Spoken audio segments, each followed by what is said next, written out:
નમસ્તે મિત્રો. સો GCRT NCERT સિરીઝમાં આજે આપણે છઠ્ઠો દિવસ છે. છઠ્ઠું ચેપ્ટર આપણે ડિસ્કસ કરશું, બરાબર. પહેલાં 5 ચેપ્ટરમાં આપણે ડિટેલમાં જાણ્યું. સો ઇતિહાસમાં હવે આ ચેપ્ટર અને એના પછીનું ચેપ્ટર છે, બરાબર. પછી આપણે ધીરે ધીરે જેમ જેમ બંધારણ, ભૂગોળ એવા અલગ અલગ સબ્જેક્ટ ભણવાની મજા આવશે. તો અત્યાર સુધીમાં કેવું હતું કે બધા ચેપ્ટર તમે જોવું ને તો એ બધા 4-4, 5-5 પેજમાં પૂરા થઈ જતા. પણ હવેથી જે ચેપ્ટર આવશે ને એ બધા થોડા મોટા હશે, એટલે કન્ટેન્ટ થોડુંક વધતું જશે, બરાબર. એટલે જેમ જેમ સ્ટાન્ડર્ડ આગળ આપણે વધતા જશું, આજે 6થું સ્ટાન્ડર્ડ હાલે છે, પછી 7મું આવશે, 8મું આવશે, તો એમ સાઇઝ વધતી જશે ને કન્ટેન્ટ વધતું જશે. એટલે જો તમે 2 થી 3 કલાક વાંચતા હોય ને તો હવે 4-5 કલાક થઈ જવી જોઈએ, બરાબર. એક વીકમાં આપણે 1 કલાક અથવા તો અડધી કલાક તો વધારી જ શકીએ, એટલું તો કરવું જ પડે. અને જેટલા લોકોએ રજિસ્ટ્રેશન કરાવી દીધું છે અથવા જેટલા લોકોનું બાકી છે, બરાબર, એ વહેલામાં વહેલી તકે કરાવી લેજો. કારણ કે આ ઓફર જે આપણી છે એ 15 ઓગસ્ટ સુધી છે, બરાબર. અને આ ઓફરની એકવાર વાત કરી દઉં તો એમાં તમને આ પ્રાઇઝ આપણે એટલા માટે નોમિનલ રાખેલી છે જેથી કરીને હરેક વ્યક્તિ આને અફોર્ડ કરી શકે. અને આ કન્ટેન્ટમાં તમને એટલું બધું મળશે કે ભાઈ તમારે જીપીએસસી 1-2 હોય કે ક્લાસ 3 હોય, બરાબર, 30 થી 40% સિલેબસ તો તમારો આ કોર્સમાં જ કવર થઈ જશે. 3.5 થી 4 મહિનાના ડ્યુરેશનનો કોર્સ રહેશે. સાથે સાથે તમને 1 વર્ષની વેલિડિટી આપશે, બરાબર. જે પ્રમાણે એક્ઝામનું આપણે જોઈએ જ છે કે ભાઈ 1-2 વર્ષ તો વયા જ જાય છે ખાલી પ્રોસેસમાં, જેથી કરીને તમે જોઈ શકો વારંવાર. એટલા માટે 1 વર્ષની વેલિડિટી આપશું. સાથે સાથે જ્યારે પણ આપણે મોટી એક્ઝામ આવતી હશે એ પહેલાં તમને ક્રેશ કોર્સ પણ આનો મળી જશે, જેથી કરીને તમે ઇફેક્ટિવલી રિવિઝન કરી શકો આ બધી વસ્તુનું. અને છેલ્લા આપણે અમુક વર્ષોથી જોઈએ છે તો ભાઈ જીસીઆરટીનું કન્ટેન્ટ હરેક એક્ઝામમાં વધારે પૂછવામાં આવે છે, બરાબર.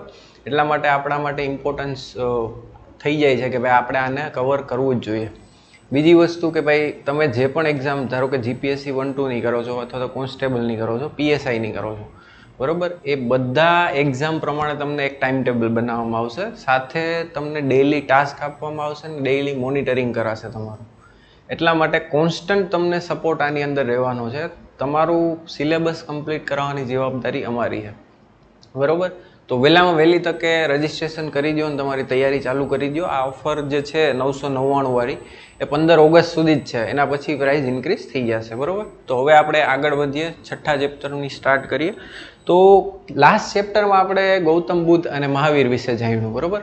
એની પહેલાં આપણે પ્રારંભિક રાજ્ય વ્યવસ્થા જોઈ હતી કે ભાઈ ગણરાજ્ય શું કહેવાય, બરાબર, રાજાશાહી કોને કહેવાય, કેવી રીતે બધા આપણા મહાજનપદ ડેવલપ થયા, મગધ કેવી રીતે શક્તિશાળી થયું, તો એના વિશે આપણે ટૂંકમાં ચર્ચા કરી હતી. હવે આપણે મગધનો કહેવાય ને કે ભાઈ એક સૌથી શક્તિશાળી રાજ્ય મૌર્ય વંશ વિશે ચર્ચા કરવાના છીએ. એની પહેલાં આપણે જોયું તો નંદવંશ, આપણે ક્યાંક ને ક્યાંક જોયું હતું કે ભાઈ છેલ્લે મહાપદ્માનંદ નંદવંશની સ્થાપના કરે છે અને એના પછી એનો પુત્ર ધનાનંદ ગાદી ઉપર હોય છે, જેને હટાવીને ચંદ્રગુપ્ત મૌર્ય રાજા બને છે. તો આપણે આજે મૌર્ય વંશના હરેક રાજાની ડિટેલમાં ચર્ચા કરશું. સાથે સાથે એનું વહીવટતંત્ર પણ ભણશું, બરાબર. તો 1 by 1 સ્ટાર્ટ કરીએ. તો આ વાત છે ઈસવીસન પૂર્વે 321ની, બરાબર, કે જ્યારે મગધમાં કહેવાય ને કે ભાઈ નંદવંશનો ધનાનંદ નામનો રાજા શાસન કરતો હતો. હવે એ છે ને એટલો બધો ક્રૂર હતો અને પ્લસ શોષણકારી એટલો હતો કે એણે ત્યાં સુધી ટેક્સ લગાડી દીધા હતા કે ભાઈ તમારે અંતિમ સંસ્કાર કરવો હોય તમારા કોઈ પ્રિયજનોનો તો એના લાકડા ઉપર પણ ટેક્સ લાગતો, બરાબર. બીજી બધી વસ્તુ પર તો ટેક્સ હતો જ, અતિશય હતો. એટલે ક્યાંક ને ક્યાંક પ્રજા એના શાસનથી ખુશ નથી, બરાબર, દમનકારી મહેસૂસ કરતી. બટ એનો કોઈ ઓપ્શન નહોતો. હવે એનો ઓપ્શન ગોતે છે ચાણક્ય, બરાબર. આચાર્ય ચાણક્ય આપણને બધાને ખબર જ છે કે વિષ્ણુગુપ્ત તક્ષશિલાના એક મહાન શિક્ષક હતા, એક મહાન અર્થશાસ્ત્રી અને રાજનીતિજ્ઞ હતા. એ શું કરે છે કે ભાઈ ઓલી સ્ટોરી કદાચ તમે સાંભળી હોય તો કે ભાઈ એ જ્યારે સિકંદર ભારત પર આક્રમણ કરે છે ત્યારે આચાર્ય ચાણક્ય જે છે એ ધનાનંદ પાસે જાય છે. શું કામ? તો કે એ સમયે મગધ ભારતનું સૌથી શક્તિશાળી રાષ્ટ્ર હતું અને એ જ બધા રાજાને ભેગા કરી અને એક સંયુક્ત સેના બનાવીને સિકંદર સામે લડી શકે એવી પોઝિશનમાં હતું. તો આચાર્ય ચાણક્ય ધનાનંદ પાસે જાય છે, પણ ધનાનંદ એનું બહુ અપમાન કરે છે કે ભાઈ તું એક મામૂલી શિક્ષક થઈને અમને સમજાવીશ શું કરવું શું નહીં, એવી રીતે એનું અપમાન કરે છે. ત્યારે ચાણક્ય ફેમસ ડાયલોગ આપે છે કે ભાઈ શિક્ષક ક્યારેય સાધારણ નથી હોતો, બરાબર. પણ આ વસ્તુ તમે પણ યાદ રાખજો. તો એવી રીતે એ ત્યારે સંકલ્પ લે છે કે ભાઈ તને હટાવીને હું એક એવા રાજાને આ ગાદી ઉપર બેસાડીશ કે જે ભારતને સમગ્ર ભારતને એક કરે અને સાર્વભૌમત્વ સત્તા સ્થાપે. તો આવી રીતે કંઈક આચાર્ય ચાણક્ય એની જર્નીમાં આગળ જાય છે. ત્યારે એને ચંદ્રગુપ્ત મળે છે. હવે ચંદ્રગુપ્ત કોણ હતા એની પાસે ડિપેન્ડ છે, એ આપણે 11મા ધોરણમાં જ્યારે ડિટેલમાં ચર્ચા કરશું ત્યારે સમજશું. ઘણા એમ કહે છે કે વૈશ્ય વંશના હતા, ઘણા એમ કહે છે કે ક્ષત્રિય હતા, બટ ઘણા એમ કહે કે શૂદ્ર હતા, પણ કોન્ક્રીટ આપણને નથી ખબર કે ભાઈ શું હતા, કારણ કે એ ટાઈમની ઇન્ફોર્મેશન આપણી પાસે એટલી કંઈ ખાસ છે નહીં.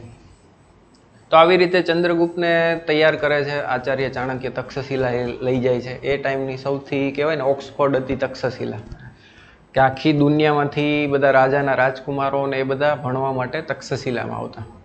તો આચાર્ય ચાણક્ય ચંદ્રગુપ્તને ત્યાં લઈ જાય છે, એને શિક્ષાની તાલીમ આપે છે, એને બધા શાસ્ત્રોની તાલીમ આપે છે, બરાબર, યુદ્ધ કલા શીખવે છે અને તૈયાર કરે છે. ધીરે ધીરે એ શું કરે છે કે ભાઈ ધનાનંદ સામે એક આદિવાસીઓની સેના, એવી રીતે નાની નાની સેના ભેગી કરી અને લડવાની ટ્રાય કરે છે, પણ સફળતા એને મળતી નથી, વારંવાર નિષ્ફળ જાય છે. ત્યારે ચાણક્યને સમજાય છે કે આપણે છે ને સીધું સેન્ટર ઉપર અટેક ના કરવું જોઈએ, તો આપણે ક્યારેય સક્સેસફુલ ન થાય.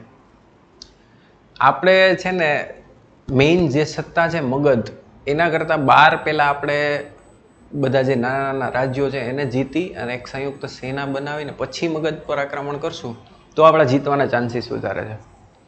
તો એ જ પ્રોસેસમાં શું કરે છે, ચાણક્યને એક મોકો મળી જાય છે. તમે રાજા પોરસનું નામ સાંભળેલું હશે, બરાબર, સિકંદર સામે ફાઇટ થઈ હતી. તો એમાં એવું કહેવામાં આવે છે કે ભાઈ રાજા પોરસ હારે છે અને પછી સિકંદર એમને કહેવાય ને એની બહાદુરીથી ઇમ્પ્રેસ થઈ અને એને પાછું એનું રાજ્ય પૌરવ રાષ્ટ્ર આપી દે છે. હવે થાય છે એવું કે સિકંદર જ્યારે પાછો જાય છે ને ત્યારે એનો સેનાપતિ સેલ્યુકસ નિકેટરને ભારતનો જેટલો એરિયા જીતેલો હતો ને, કાબુલ, કંધાર, બરાબર, આજનું પાકિસ્તાન તમે કહી લો, એ બધો એરિયા સેલ્યુકસ નિકેટરને આપીને જાય છે. તો સેલ્યુકસ નિકેટર સિકંદરના મૈરા પછી કેવું છે, સ્વતંત્ર રાજા એને પોતાને ઘોષિત કરી દે છે અને રાજા પોરસ કે જે સિકંદરના મિત્ર બની ગયા હતા, બરાબર, એના વતી કામ કરતા હતા, એમને એ મારી અને કહેવાય ને કે એનું શાસન જે છે એ ઇનડાયરેક્ટલી એના હાથમાં લઈ લે છે. તો હવે ચાણક્યને સમજાઈ જાય છે કે ભાઈ આ વસ્તુ છે ને એ આપણે કરી શકીએ એમ છીએ. હવે રાજા પોરસનો પુત્ર હતો ને એ હતો મલયકેતુ, અને તક્ષશિલા રાજ્ય આપણે હમણાં ગાંધાર રાજ્ય, જે તક્ષશિલા યુનિવર્સિટીની વાત કરી ને આપણે, એ ગાંધાર રાજ્યમાં આવતું. ગાંધાર રાજ્યના એ સમયના રાજા હતા અંબિકુમાર, એના પુત્રનું નામ હતું આંબિક કુમાર. હવે એની જે પત્ની બની ને એ બની પોરસની દીકરી, એટલે કે મલયકેતુની બેન, બરોબર છે. એટલે મલયકેતુની બેન જે છે એ તક્ષશિલાના રાજાની રાણી બની, અને મલયકેતુ અને આપણે રાજા પોરસના મૈરા પછી જે રાજ્ય ખાલી હતું, તો ચાણક્ય ગમે એમ કરીને એની બેન શું કહેવાય, એની બેન જે છે એને ઇમ્પ્રેસ કરે છે કે ભાઈ આપણે ચંદ્રગુપ્તને અહીંયા રાજા બનાવવો જોઈએ, આ બધી રીતે યોગ્ય છે. એ સમયે તક્ષશિલાના રાજા અંબિક કુમારનું પણ મૃત્યુ થઈ જાય છે. તો તક્ષશિલા અને પૌરવ રાષ્ટ્ર બંનેમાં રાજા કોઈ ખાસ હોતા નથી. તો આવી રીતના ચાણક્ય કહેવાય ને કૂટનૈતિકતાથી અને રાજનૈતિકતાથી ચંદ્રગુપ્ત મૌર્યને પૌરવ રાષ્ટ્રનો રાજા બનાવી દે છે. ઘણા એને એમ જ છે કે ભાઈ ચંદ્રગુપ્ત સીધો મગધનો રાજા બને છે, એવું નથી, નહીં. પૌરવ રાષ્ટ્રનો રાજા બન્યા પછી એ ત્યાંની આસપાસના લગભગ નાના નાના રાજ્યોને બધાને જીતી લે છે, અને ત્યારબાદ એ સંયુક્ત રીતે મગધ પર આક્રમણ કરી ધનાનંદને હરાવી અને મૃત્યુને ઘાટ ઉતારે છે, અને એની પુત્રી દુર્ધરા સાથે વિવાહ કરીને મગધનો સમ્રાટ બને છે, બરોબર. તો આ હતી કંઈક એની સમ્રાટ બન્યા પહેલાંની સ્ટોરી. હવે 321માં ઓફિશિયલી ગાદી પર આવી જાય છે મગધ ઉપર. તો કહેવાય ને રાજા જે ફેમસ હોય ને એના કરતાં કિંગ મેકર જે છે એ વધારે ફેમસ હોય, બરાબર. તો ચાણક્ય એ સમયના કિંગ મેકર હતા. ચંદ્રગુપ્ત મૌર્ય ખાલી એક ફેસ હતા, હાલાકી એનો રોલ તો હતો જ, બધી રીતે યુદ્ધ લડતા, બરાબર, બધી રીતે કાબિલ હતા. મગજ હતો ચાણક્યનો, ક્યાંક એની યારે સંધિ કરવી, કોની સાથે યુદ્ધ કરવું, કેને કેમ પોતાની સાથે મેળવવા, બરાબર. આજનું તમે સ્પાય સિસ્ટમ જોવો ને, જાસૂસી તંત્ર, તો એ ચાણક્ય લઈ આવ્યા હતા. પ્લસ જનરલ એડમિનિસ્ટ્રેશન, આજે પણ દુનિયાના કેટલા દેશો ચાણક્યના રાજનૈતિક માર્ગદર્શન પર ચાલે છે, બરાબર. તો એવી ક્યાંક બહુ મહાન પર્સનાલિટી હતી, એનું વિઝન બહુ આજથી કહેવાય ને કે ભાઈ આજથી 2500 વર્ષ પહેલાં પણ કોસો આગળ હતું. તો ચાણક્ય ચંદ્રગુપ્તને રાજા બનાવી અને ચંદ્રગુપ્ત રાજા બન્યા પછી એમને પોતાના પ્રધાનમંત્રી બનાવે છે. એટલે જેટલી પણ મૌર્ય સામ્રાજ્યની નીતિ છે, આર્થિક નીતિ છે, રાજતંત્ર છે, વહીવટી તંત્ર, એ બધું ચાણક્ય બનાવે છે. આપણે આગળ જોશું. પહેલાં થોડુંક ચંદ્રગુપ્ત વિશે જાણી લઈએ, બરાબર. તો ચાણક્ય એ અર્થશાસ્ત્ર લખ્યું એ આપણને બધાને ખબર જ છે. ત્યાંથી આપણને મૌર્ય વંશની ઘણી બધી જાણકારી મળે છે. એ સિવાય આપણને આપણે વાત કરી હતી ઇતિહાસ જાણવાના સ્ત્રોતોમાં, બરાબર, મેગેસ્થેનીસ, તો એણે ઇન્ડિકા નામનું પુસ્તક લખ્યું, ત્યાંથી પણ આપણને જાણવા મળે છે. હવે એવું થાય છે કે ભાઈ રાજા બને છે ને એટલે આટલો એરિયા તો બાય ડિફોલ્ટ એના કંટ્રોલમાં હોય છે, બરાબર. પહેલાં એ અહીંનો રાજા બને છે, પછી આ ગાંધારે એના પાસે આવી જાય છે, પછી કુરુ, પંચાલ, મગધ પાસે આટલો એરિયા હતો જ, એ બાય ડિફોલ્ટ મગધના રાજા બન્યા પછી આવી જાય છે. આ એરિયા હતો ને સેલ્યુકસ નિકેટર પાસે હતો, અવડો એને જીતવાનો બાકી હતો. ચંદ્રગુપ્ત મૌર્યએ સેલ્યુકસ નિકેટર સાથે યુદ્ધ કરી એને હરાવીને આ આટલો આખો એરિયા મૌર્યન સામ્રાજ્યમાં મેળવી દે છે, બરાબર. હવે ચાણક્યએ શું વિચાર્યું કે ભાઈ આ લોકો જે યુનાની છે એ સુધરશે નહીં, બરાબર, પાછળથી વાર કરશે અને આપણે આમાં રૈચા પૈચા રહેશું.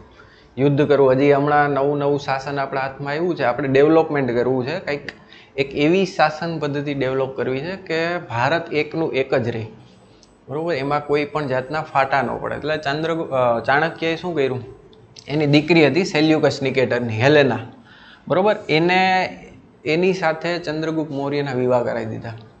હવે સંબંધી થઈ જાય અને દીકરી જેના ઘરમાં હોય, જમાઈને તો કહેવાય ને કે આમ હથેળી પર રાખવા પડે. જમાઈ તમે બની જાઓ પછી તમારું માનપાન એક અલગ લેવલનું વધી જાય, બરાબર. એટલા માટે થઈને ચાણક્યએ હેલેનાના વિવાહ ચંદ્રગુપ્ત મૌર્ય સાથે કરાવી દીધા અને આ આખો એરિયા એના કંટ્રોલમાં આવી ગયો. તો ચંદ્રગુપ્ત મૌર્યએ આવી રીતના પોતાના શાસનકાળ દરમિયાન આટલો એરિયાને એડ કર્યો હતો, બરાબર. આટલો એરિયા હતો, આ એરિયાને એડ કર્યો, સાથે સાથે સૌરાષ્ટ્ર રિજન પણ એડ કર્યું હતું. સૌરાષ્ટ્ર રિજન એડ કર્યું એ આપણે આગળ જોઈએ. અને મેગેસ્થેનીસની ઇન્ડિકા, બરાબર, જાણવાના સ્ત્રોતોમાં આપણી પાસે એ છે. હવે જોઈ લઈએ કે સામ્રાજ્ય વિસ્તાર, આપણે આટલા જ વિસ્તારની તો ચર્ચા કરી લીધી કે ભાઈ આ વિસ્તાર ઉમેરો છે, આટલો એરિયા એની પાસે હતો. તો કયા કયા કહી શકાય? ઉત્તરમાં અફઘાનિસ્તાન, પેશાવર, કંદહારથી લઈને પશ્ચિમમાં બંગાળ સુધી, એટલે આટલો આખો એરિયા ચંદ્રગુપ્ત મૌર્યની પાસે હતો. અને દક્ષિણમાં જોવા જાય તો સૌરાષ્ટ્રનો એરિયા, બરાબર. સૌરાષ્ટ્રમાં આપણે બધાએ તમે કદાચ વાંચ્યું હોય તો એ પુષ્યમિત્ર શુંગને એનો સૂબો બનાવે છે. અને જુનાગઢની અંદર પુષ્યમિત્ર શુંગ જે છે એ સુદર્શન તળાવનું નિર્માણ કરે છે, બરાબર. એની ઇન્ફોર્મેશન આપણને ક્યાંથી મળે છે? તો કે અશોકનો શિલાલેખ જે જુનાગઢમાં છે ને, અશોકના મોટાભાગના શિલાલેખ છે ને એ બ્રાહ્મી લિપિમાં અને પ્રાકૃત ભાષામાં લખાયેલા છે, બરાબર. એટલે આપણે જોઈએ તો આપણને ન સમજાય, બટ જે પ્રાકૃત ભાષાના જાણકાર હોય એને ખ્યાલ આવી જાય. તો એ ઇન્ફોર્મેશન આપણને અશોકના શિલાલેખમાંથી મળે છે.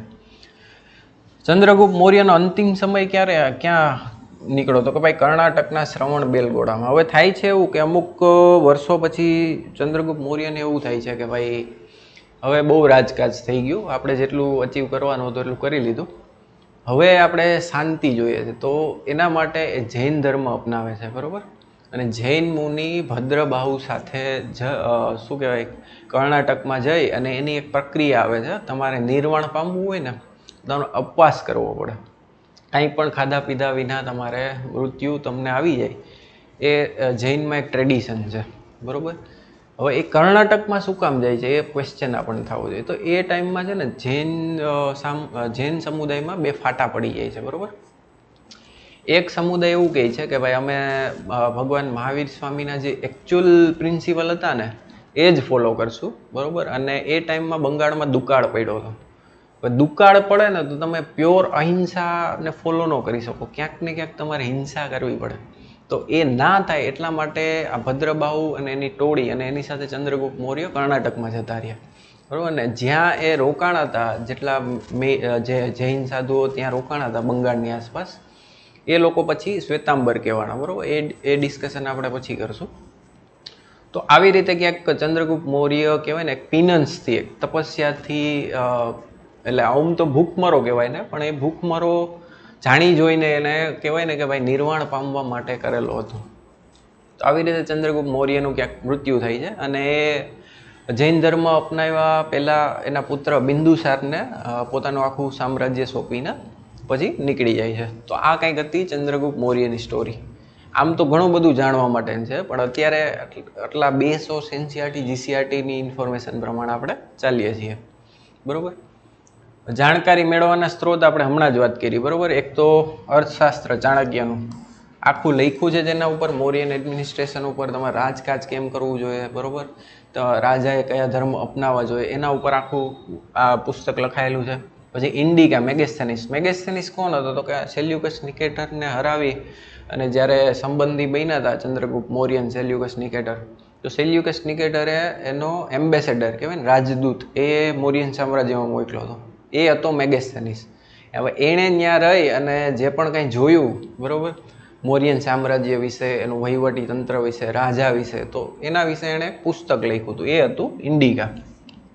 તો એના ઉપરથી આપણને મૌર્ય વંશની ઇન્ફોર્મેશન મળે. દીપવંશ અને મહાવંશ આ બૌદ્ધ ગ્રંથો છે અને એ ક્યાં લખાણા હતા? કે સિલોનમાં. સિલોન એટલે આજનું શ્રીલંકા. હવે એના ઓથર કોણ છે ને એ કોઈને ખબર નથી, અનનોન ઓથર છે. બરાબર. લેખકની જાણકારી નથી આપણે. બીજું મુદ્રા રાક્ષસ, આ એક નાટક હતું, એ વિશાખ દત્ત દ્વારા લખાયેલું. એમાં પણ મૌર્ય વંશની બધી કહેવાય ને જે પણ કંઈ વાતો હતી એ બધી લખાયેલી હતી. તો આ કંઈક હતા સ્ત્રોત. હવે આવે છે બિંદુસાર. હવે બિંદુસારનું કન્ટ્રીબ્યુશન ઓમ જોવા જાય ને તો કાંઈ હતું નહીં. ખાલી ચંદ્રગુપ્ત મૌર્ય પાસેથી રાજ લઈ અને એને જાળવી રાખીને અશોકને સોંપવું. જીસીઆરટીમાં પણ આ જ લખેલું છે. બરાબર. એ જ સૌથી મોટી અચીવમેન્ટ હતી બિંદુસારની. બિંદુસાર કેવો રાજા હતો? આરામદેહી, એમ કંઈ કરવાનું નહીં. ચંદ્રગુપ્ત મૌર્ય હમણાં જોયું એમ આપણે કયો ધર્મ અપનાવ્યો હતો? જૈન. બરાબર. અને અશોકની આપણને બધાને ખબર છે કે બૌદ્ધ ધર્મ અપનાવ્યો હતો. આજે આપણે આ બિંદુસારની બહુ લોકોને ખબર નહીં હોય કે ભાઈ એણે કયો ધર્મ અપનાવ્યો હતો. બરાબર. તો એણે ધર્મ અપનાવ્યો હતો આજીવિકા. તમે જોઈ લ્યો એ ટાઈમમાં કેટલું માણસોનું મગજ કહેવાય ને, ફ્રીડમ કેટલી હતી કે ભાઈ બાપાએ જૈન ધર્મ અપનાવ્યો, છોકરાએ આજીવિકા, અને એના છોકરાએ બૌદ્ધ ધર્મ અપનાવ્યો હતો. બરાબર. આવી રીતે 3 પેઢીને 3 અલગ ધર્મને ફોલો કરતી. હવે આજીવિકા ધર્મ શું કહેતો? તો કે ભાઈ એ એવું કહેતો કે ભાઈ બધું પ્રી ડિસાઇડેડ છે. બરાબર. બધું લખાયેલું છે. તમે લેક્ચર લેશો, તમે ભણશો, તમે ફોરેસ્ટની તૈયારી કરશો, તમે જીપીએસસીની કરશો, એ બધું લખાયેલું છે. તમારા કર્મ કાંઈ મેટર નથી કરતા. બરાબર. એટલે તમારે આરામ કરો, બસ. આજીવિકા સેક્ટ આ કહેતો. અને બિંદુસાર હકીકતમાં એવો જ રાજા હતો કે ભાઈ એ શું કહેવાય કે બધું જાય ભાડમાં, આપણે કાંઈ યુદ્ધ બુદ્ધ કરવું નથી, આરામથી મોજ મજા કરો, આપણી પાસે ઘણું બાપા મૂકીને ગયા છે. બરાબર. તો એવી કંઈક સ્થિતિ હતી. હવે એનું સામ્રાજ્ય તમે જુઓ ને તો આ કંઈ હતું નહીં. બરાબર. અહીંયા સુધીનું હતું. એક કલિંગ નહોતું. દક્ષિણ ભારતમાં જે કાવેરી નદી સુધીનું જે સામ્રાજ્ય ફેલાયું હતું ને એ અશોકે ફેલાયું હતું. બરાબર. એટલે આટલો એરિયા કહી શકાય કે થોડોક એવો મહદ અંશે એડ કર્યો હોય છે કદાચ. બાકી લગભગ ચંદ્રગુપ્ત મૌર્ય જે જીતેલું હતું એ જ હતું. કોઈ આણે મેજર યુદ્ધ નથી કરેલા, કોઈ કાંઈ નથી કરેલું. બરાબર. કોઈ એવું વહીવટ તંત્રમાં સુધારા નથી કરેલા. જે હતું એ એમનું એમ બધું એણે રાખીને અશોકને સોંપી દીધું. હવે જ્યારે એ રાજા હતો ને ત્યારે કેવું કે ચાણક્યએ જે વહીવટી તંત્ર આખું પાર્ટ પાડ્યું હતું ને, એ કેન્દ્રીય વહીવટ તંત્ર, પ્રાંતીય, બરાબર, એમ 3 પાર્ટમાં એણે આખું એડમિનિસ્ટ્રેશનને વેચી દીધું હતું. હવે કેન્દ્રીય વહીવટ તંત્ર છે ને એને 5 ભાગમાં વહેંચ્યું હતું. હમણાં આપણે આગળ જોશું. એમાં 5 ભાગમાં મીન્સ કે 5 રાજ્ય, એમ આજના કન્ટેક્સમાં તમે રાજ્ય સમજી લો. હવે 5 રાજ્યમાં બધા એક રાજ્યપાલ હતા. એ બધું આખા રાજ્યને સંભાળતા. બરાબર. રાજ્યપાલ તરીકે નિમણૂક કોની થતી? તો કે રાજકુમારોની. હવે એમાં બિંદુસારના છોકરામાં 2 પ્રોમિનન્ટ હતા. એક તો હતો સુસીમ ને એક હતો અશોક. બરાબર. તો અશોકને છે ને અવંતીનો રાજ્યપાલ બનાવી દે છે બિંદુસાર, અને સુસીમને ગાંધારનો. પણ ગાંધારમાં એ ટાઈમમાં એક બળવો થાય છે અને સુસીમ છે ને એ બળવાને રોકી નથી શકતો, એ ફેલ થઈને પાછો આવી જાય છે. તો પછી બિંદુસાર મોકલે છે અશોકને. બરાબર. અશોક એ બળવાને શાંત કરીને સફળ થાય છે એ ક્યાંક ને ક્યાંક અશોકની ક્રેડિટ એમ વધી જતી. બટ બિંદુસારનો ફેવરિટ છોકરો કહેવાય ને એ સુસીમ હતો, બરાબર. સુસીમ જ રાજા બનવાનો હતો. એટલા માટે જ બિંદુસારના મૃત્યુ પછી આનો સમયગાળો આપણે કરીએ ને જોઈએ ને તો ઈસવીસન પૂર્વે 297 થી લઈને 273 સુધી, બરાબર, લગભગ 25 વર્ષ આણે રાજ કર્યું હતું. એટલે 273માં જ્યારે આનું મૃત્યુ થાય છે ને પછી અશોક ગાદીમાં આવતા એને 4-5 વર્ષનો ટાઈમ લાગે છે. શું કામ? તો કે એક તો સુસીમાં હારે ફાઇટ હતી અને બીજા એના જે પણ કંઈ 99 જેટલા ભાઈઓ હતા એ બધાની હારે કંઈક ને કંઈક અંદરો અંદર વિવાદ ચાલતા હતા, જેના લીધે એનો રાજ્યાભિષેક 4 થી 5 વર્ષ પછી થાય છે, બરોબર. તો આ કંઈક વાત હતી બિંદુસારની. હવે આપણે જોઈએ સમ્રાટ અશોક ઉપર. સૌથી વધારે ભણવાનું આપણે આમાં જ છે ને એક્ઝામમાં પણ આના જ વિશે વધારે પડતું પૂછતા હોય છે. શું કામ? તો કે એનું કન્ટ્રીબ્યુશન એટલું છે ભાઈ, બરોબર. હવે જો આપણે હમણાં જ વાત કરી એમ 273માં બિંદુસારનું મૃત્યુ થાય છે, બરોબર. અને અશોક ગાદીએ બેસે છે ક્યારે? તો કે ઈસવીસન પૂર્વે 268માં. હવે આપણે વાત કરી હતી એમ એની પાસે ક્યાં નહોતા? તો કે કલિંગ નહોતું અને આટલો એરિયા જે છે ને એ એના સામ્રાજ્યમાં નહોતો, બરોબર. હવે કલિંગની આપણે વાત કરીએ ને તો એ નંદવંશ જે હતો ને મૌર્ય વંશ પહેલા મહાપદ્માનંદ ધનાનંદ, એ કલિંગ ત્યારે નંદવંશનો પાર્ટ હતું, બરોબર. એટલે નંદવંશ પાસે કલિંગ જીતેલું હતું. જ્યારે ચંદ્રગુપ્ત મૌર્ય રાજા બને છે ને ત્યારે આઝાદ થઈ જાય છે. બટ એને ક્યાંક ને ક્યાંક એની જીઓગ્રાફી અને કહેવાય ને કે ભાઈ રિસોર્સ એની પાસે એટલા બધા વધારે હતા કે એને હરાવવું થોડુંક ડિફિકલ્ટ હતું, બરોબર. અને ચંદ્રગુપ્ત મૌર્ય અને ચાણક્યએ નક્કી કર્યું હતું કે ભાઈ હમણાં આપણે આને રહેવા દઈએ, આપણે બીજા જે આપણી પાસે મેઇન મુદ્દા છે એને સોલ્વ કરીએ. એટલે એ લોકોએ ધ્યાન દીધું નહીં. હવે આવી ગયો અશોક, બરોબર. અશોક વિશે એવું કહેવાય છે કે અશોક મર્યો ને, બરોબર, સોરી જીવતો હતો ને ત્યાં સુધી તો કોઈએ હથિયાર ઉપાડવાની હિંમત ન કરી. બટ એને મરી ગયો એના 150 વર્ષ સુધી કોઈએ બળવો કરવાની હિંમત નથી કરી. શું કામ? કારણ કે બધાને ખબર હતી કે ભાઈ આ અશોક જે છે એણે યુદ્ધ કરવાનું બંધ કર્યું છે, પણ યુદ્ધ કરવાનું ભૂલ્યો નથી. એવો ખતરનાક માણસ હતો અશોક, બરોબર. એના 99 ભાઈને મારી નાખ્યા હતા અને એકદમ ક્રૂર છવી હતી જ્યારે સ્ટાર્ટિંગમાં રાજા બન્યો હતો ને. એટલે હવે એણે જોયું કે ભાઈ આ કલિંગ કેમ આપણા કબજામાં નથી, આ એરિયો કેમ આપણા કબજામાં નથી, બરોબર. આની કાવેરી પછી તમે જોવું ને તો બહુ ઓછા પ્રમાણમાં કહેવાય ને વસ્તી હતી ને છૂટાછવાય ત્યાં કંઈ હતું નહીં. એટલા માટે ત્યાં સુધી કે જ્યાં સુધી આપણે રીચ છે ત્યાં સુધી તો આપણું જ રાજ હોવું જોઈએ. તો સૌથી પહેલાં અટેક કરે છે કલિંગ ઉપર, બરોબર. તો કલિંગમાં એ સમયના જે રાજા હોય છે, બરોબર, એને પહેલાં તો સંધિથી કોશિશ કરે છે કે ભાઈ માની જાઓ તો આપણે યુદ્ધ ના કરવું. એ નથી માનતા. તો પછી અશોક કહે કે ઓકે તો આવી જાઓ મેદાને. મેદાને આવે છે. લગભગ એવું કહેવાય છે કે 2 મહિના જેવું આ યુદ્ધ ચાલે છે અને 1.5 થી 2 લાખ લોકો મૃત્યુ પામે છે અને એટલા જ લોકોને કેદ પણ કરવામાં આવે છે, બરોબર. ઓફિશિયલ આંકડો તો બહુ વધારે હશે, બટ આપણી બુકમાં એવું લખ્યું છે કે 1 થી 2 લાખ લોકોને મારી નાખવામાં આવેલા હતા. હવે આ કતલેઆમ કર્યા પછી, કલિંગને યુદ્ધ કર્યા પછી હવે અશોક છે ને એ નગર કહેવાય ને કે ભાઈ શેર કરવા નીકળે છે કલિંગની. તો ચારે બાજુ એને કહેવાય ને રુદન, હૈયાફાટ રુદન બધે સંભળાય છે, મૃત્યુ હોય, ચિતાઓ જડતી દેખાય છે, બરોબર. એ બધું જોઈને એનું કહેવાય ને કે હૃદય જે છે એકદમ પરિવર્તિત થઈ જાય છે કે ભાઈ આ શેના માટે, એમ આપણે યુદ્ધ જીતીને શું મેળવી લીધું. કોમન પીપલને તો કંઈ મળ્યું નથી, બરોબર. એનો તો લોસ જ થયો છે. જે પણ કંઈ મળે છે એ પણ રાજાને મળે છે, જે પણ કંઈ ગુમાવે છે એ સમગ્ર પ્રજા ગુમાવે છે.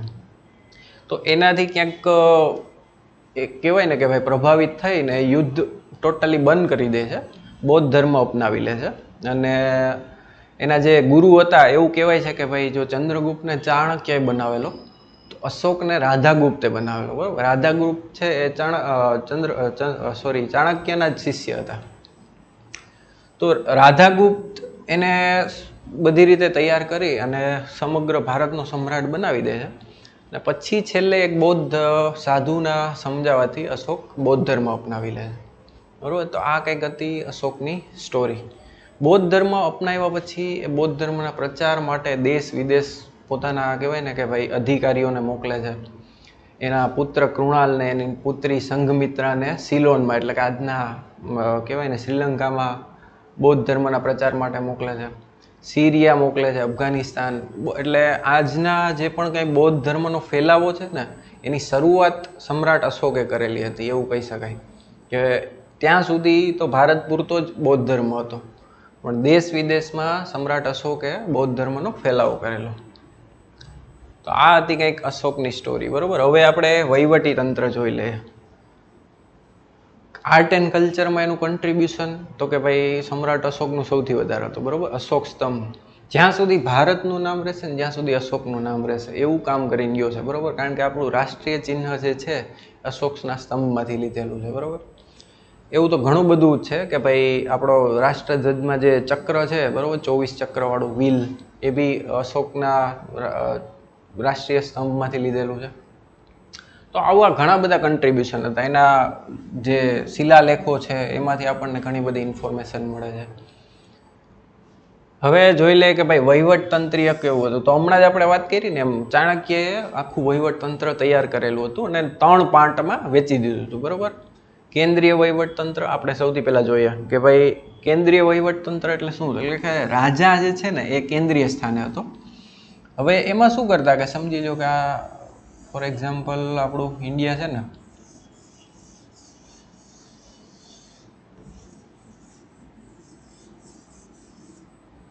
આપણું ભારત છે, બરોબર.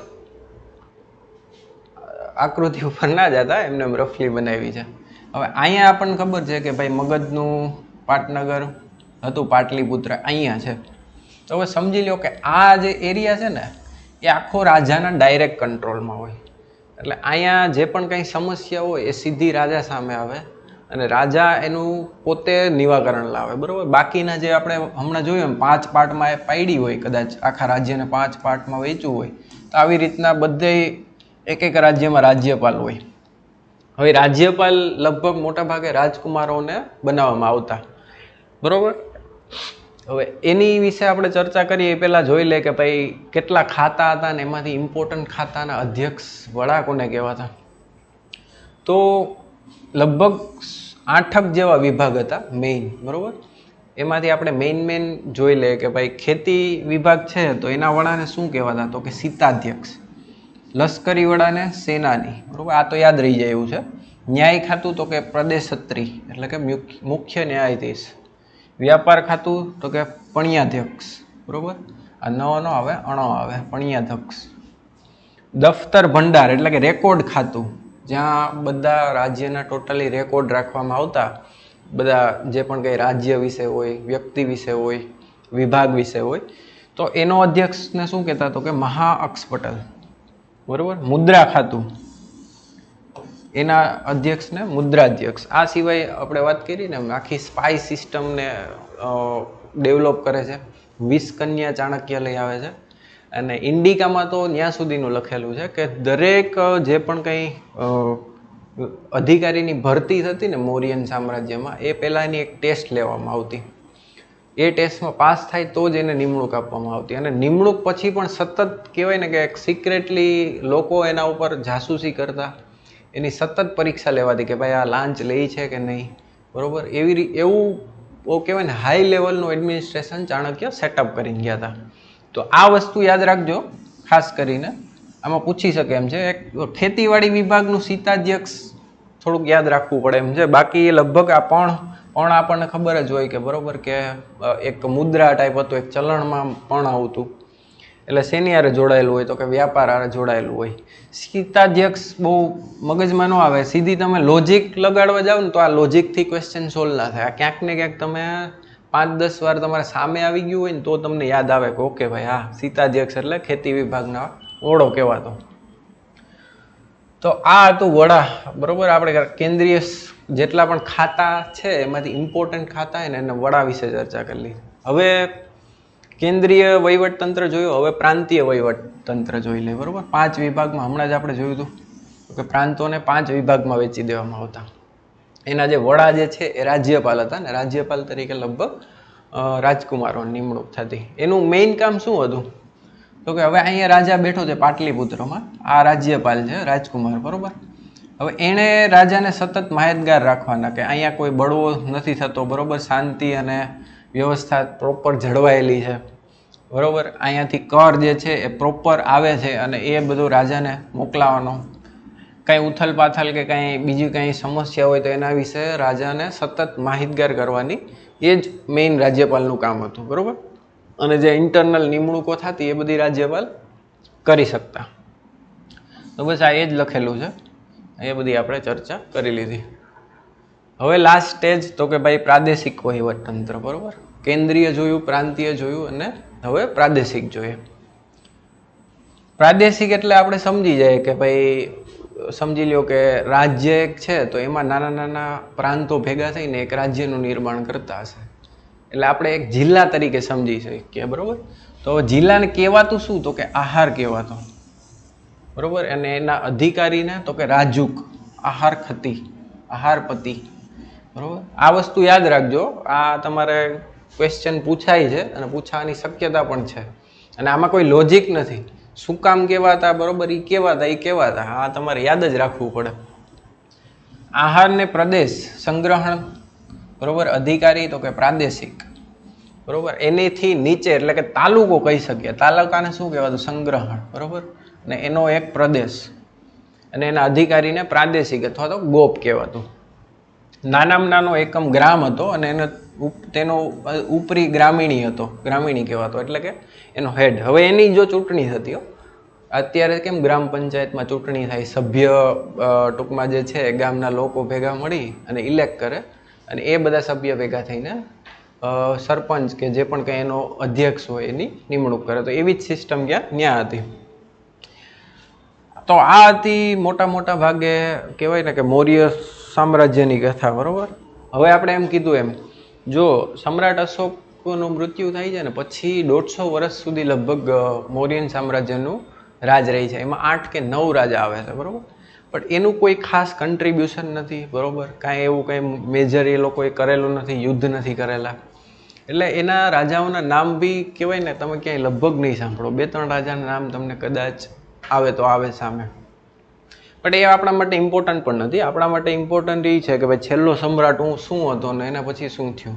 તો છેલ્લો સમ્રાટ હતો બૃહદ્રથ. બરોબર, એ બી કંઈ ખાસ પર્સનાલિટી વાળો હતો નહીં. બરોબર, કહેવાય ને કે ભાઈ એ પછી અશોક પછીના બધા રાજા બહુ લેઝી થઈ ગયા હતા, આરામથી રહેવાનું, ખાઈ પીને મજા કરવાની. તો એના સેનાપતિ પુષ્યમિત્ર શુંગ છે ને, એને સેનાની કવાયત જોવાના બહાને એના મહેલમાંથી બહાર બોલાવી અને ટૂંકમાં સેનાપતિ હતો એટલે સૈન્યને તો પહેલાં જ ફોડી લીધું હોય, તો સેનાની કવાયત જોવાના બહાને બોલાવી એની હત્યા કરી નાખે છે અને ત્યારબાદ મૌર્ય વંશનો અંત કરી અને શુંગ વંશની સ્થાપના કરે છે. બરાબર, તો આવી કંઈક હતી. આપણે જોઈ લીધું કે ભાઈ મૌર્યન સામ્રાજ્યમાં કેટલા પ્રાંતો હતા, રાજાઓના શું કન્ટ્રીબ્યુશન છે, બરાબર, વહીવટતંત્ર શું છે. તો આજ માટે આપણે કહેવાય ને કે ભાઈ આખું ચેપ્ટર કમ્પ્લીટ કરી લીધું છે. હવે કાલે તમારે શું કરવાનું છે કે આ ચેપ્ટર ઇમ્પોર્ટન્ટ છે. બરાબર, તો હવે તમારે જ્યાંથી પણ તમારી પાસે જે પણ બુક હોય ને એ બુકને પણ તમારે વાંચવાની, કે ભાઈ જે પણ પ્રકાશનની હોય, તમારી પાસે ગ્રંથ નિર્માણ બોર્ડની હોય તો એ વાંચો, આ ચેપ્ટર વિશે વાંચો. તો હવે શું થશે, તમારી ઇન્ફોર્મેશન વધતી જશે. બરાબર, જીસીઆરટી એનસીઆરટીમાં જેટલું છે ને એના કરતાં ઘણું બધું વધારે મેં તમને અહીંયા કહી દીધું છે. બટ સ્ટીલ આપણે એક કોર્સને ટાર્ગેટ કરીએ છીએ તો એ પ્રમાણે આપણે ચાલવું પડે. ઠીક છે, તો આજ માટે એટલું જ. Thank you very much.